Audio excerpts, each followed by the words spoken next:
So a few days ago, I populated this hive with the package, and if you recall, this is the queen cage that I put in place.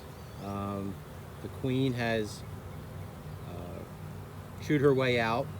Um, there you can see the hole that was plugged with taffy, and the queen ate from one side and the bees ate from the other, and they opened that up, and then the queen comes out.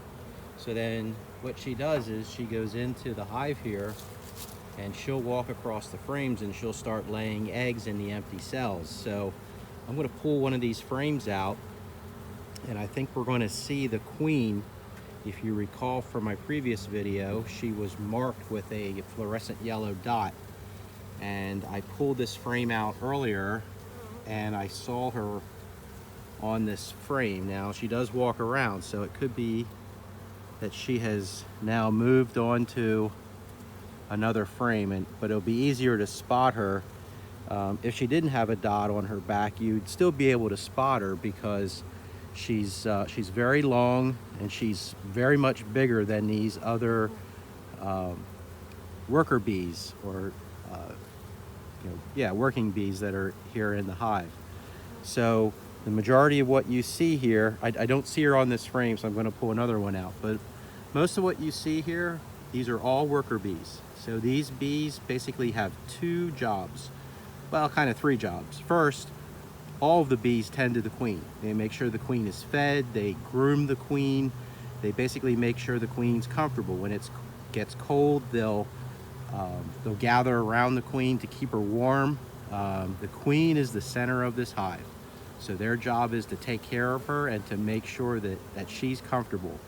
So the other jobs of these bees are to take care of the new bees. That's the queen lays eggs, the eggs develop. In about 24 days, you get new bees, and they will emerge from their cell, and they will become nurse bees.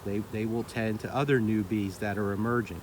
So if all goes well, every day you get new bees emerging, because every day, unfortunately, some bees are dying because they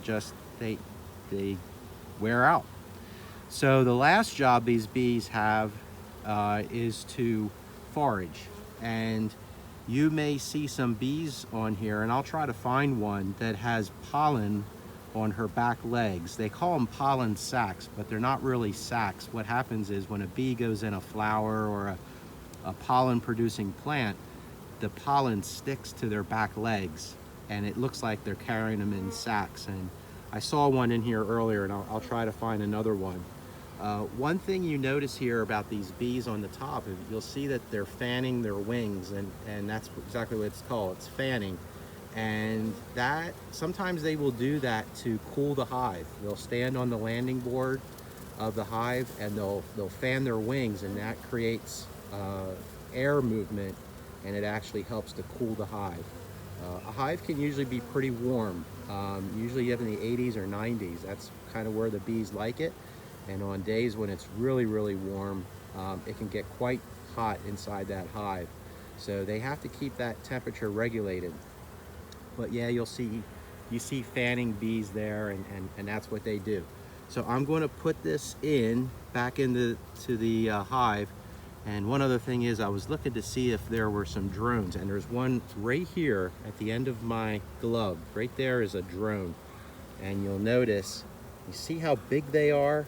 They're like, it's like a fat bee, and that is a drone. That's a male bee, and his job is to really, he has one job, and that's to mate with the queen, and so that she produces fertilized eggs. If an egg is not fertilized, that egg will grow to become a drone, a male bee. So a fertilized egg becomes a female bee and a worker bee. So really all those male bees do inside the hive is eat and mate with a queen, and that's all that they do. So I'm going to take a look to see if there's any other interesting bees. I'm looking for one that has pollen on it, and I don't see it. So let me put this back in, And let me take out another frame. I think this is going to be the frame that the queen is on. I think it's this one right here that's moving. So, well, there's one with pollen. Let me see if I can get in here a little closer. See that bee there with the orange? Oh, no, I lost it. I'm trying to look at the frame, but look through the phone at the same time. But we'll find it. Let's see if the queen is on the other side here.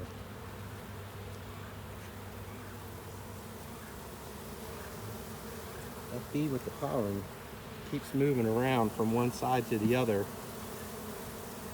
And I just saw it in this area. Let's see. Oh, there's one right down here. Try to get close in. See, it has the orange sacks on there. Not really sacks, it's just pollen that's stuck to the back legs of the bee. And what will happen is that bee will come in and the other bees will help take that pollen off, and they'll pack it into these cells. Now, if I hold this frame up to the light, you'll see, it looks like the cells are filled in, and they're filled in with pollen. And that's an energy source for the bees. They eat that when food stores get low. So typically on a frame, you'll see new bees. You'll see what they call larvae, capped larvae. You'll see pollen, and usually up in the corners, like up here underneath my glove, they'll store honey up there, again, as a food source. So let me spin this over. Still looking for that queen, and I think she may have moved on to another frame. I'm gonna put this frame in. Move the phone around here a little bit.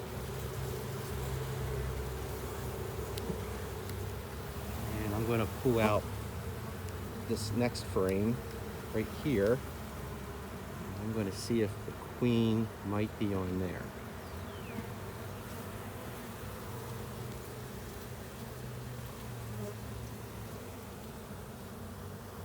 Let's see her on this side.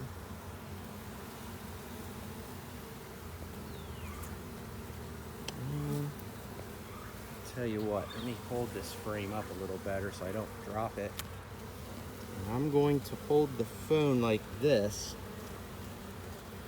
And I want you to tell me if you see anything that looks kind of unusual here. Like maybe right in the center of the picture. So if you said that's the queen, you are exactly right. That's the queen. She's marked with that yellow dot, and she's moving. She's kind of going underneath the bees there, but she's moving across these frames, and hopefully she's putting eggs into each of those frames so that they will grow up to be new bees in about 24 days. But that, I'll go in real close. That's the queen right there. Notice how long her thorax is. She's much bigger, and she's colored differently than the rest of the bees. Notice how all the other bees they're around her, and they give her a little bit of space, but they're there in case she needs anything. Again, they groom her, make sure she's clean, and they feed her if she needs to be fed. She's the boss. So I'm going to put this frame back in, because the last thing I want is for her to, for some reason, fly away. The queen is very valuable to the hive, and there's only one queen in there, and if for some reason I were to lose the queen, then that would mean that no eggs are being laid in the hive, and that would mean that no more bees would populate the hive, and it would eventually die off. I would have to go buy a new queen, and a queen usually costs about $25 or $30, and I would get it in a cage that looks like this again, and I would have to put that cage back into the hive with the new queen, and hopefully these bees accept the new queen. Sometimes they don't accept the queen, and they actually try to kill her. And you can usually tell that right away. As soon as you put the queen in there, they try to attack the cage, and it's pretty ugly. So we don't want that to happen. We want the queen to be happy. I have a frame sitting beside the hive here. So what I'm going to do is I'm going to pick this up and I'm going to put it back inside here so that the bees are much happier. And then what I'll do is, when the queen starts laying eggs on these frames here, typically she'll start in the middle and then she'll work her way towards the edges. So as I check this each week, when I get to the point that the queen has laid eggs out here to the edge, then what I'll do is I'll put another box on top with empty comb, and hopefully she'll come up there and she'll lay eggs. Remember, a queen can lay thousands of eggs. So then she'll lay more eggs, and then I'll have a box full of a lot of bees. And then what I can do after that is I can split the hive, and that's where I take 3 or 4 frames that have eggs that haven't hatched. I take them out of here and I put them in another hive box, and then they will create a new queen. Bees have the ability to do that. They'll make a new queen, and then that hive becomes its own hive, and the queen will continue to lay in here in the empty frames that I put in here. So that's how you make one hive into 2, and 2 hives into 3, and so on and so on. Because for me to buy a package of bees to put in each hive, it cost me about $120. So that gets pretty expensive after a while. So this year I'm going to do my best to what they call split a hive. I have more boxes that I can put out and more frames, and I want to make more bee hives so that my bees are healthier, and so I can get some more honey and send some of that honey to Germany. So I'm going to put this box back together, and what I'm going to do here is I'm going to put the top frame on. I'm sorry, not the top frame, but the inner cover. And this is the inner cover. And notice, if I hold it up like this, notice that notch there. That's an opening in the front so the bees can come in and out. So not only can they go in from the front, from the landing board, which if I hold this over, that's the landing board down there. You can see bees coming in and out, but the bees can also come in the top. And then what I'm going to do is I am going to put a feeder on here. It's a jar of sugar water, because although it's springtime here and flowers are starting to bloom, there's not a whole lot of flowers for the bees to get nectar and pollen. So I'm just going to kind of help them out for maybe a week or so until more flowers bloom and the bees have a better source of food to bring back into the hive. So like the saying goes, April showers bring May flowers, and it's supposed to rain tomorrow and through the weekend. So that'll help these new flowers that are coming up to grow and to bloom, and the flowers, or I'm sorry, the bees and other pollinating insects like butterflies and carpenter bees and things like that, they will go in and pollinate those flowers so that the flowers make more flowers, and so the bees can make honey. So that's what's going on here in the bee yard. This is 4 days after we populated this hive, and everything looks good. Cross our fingers, the queen's laying eggs, and that she's a healthy queen, and that in a week or 2 I'll have to put another box on top because there's so many eggs in there. So I will update you as we go along here and show you the progress of our hives. So until later, tschüss.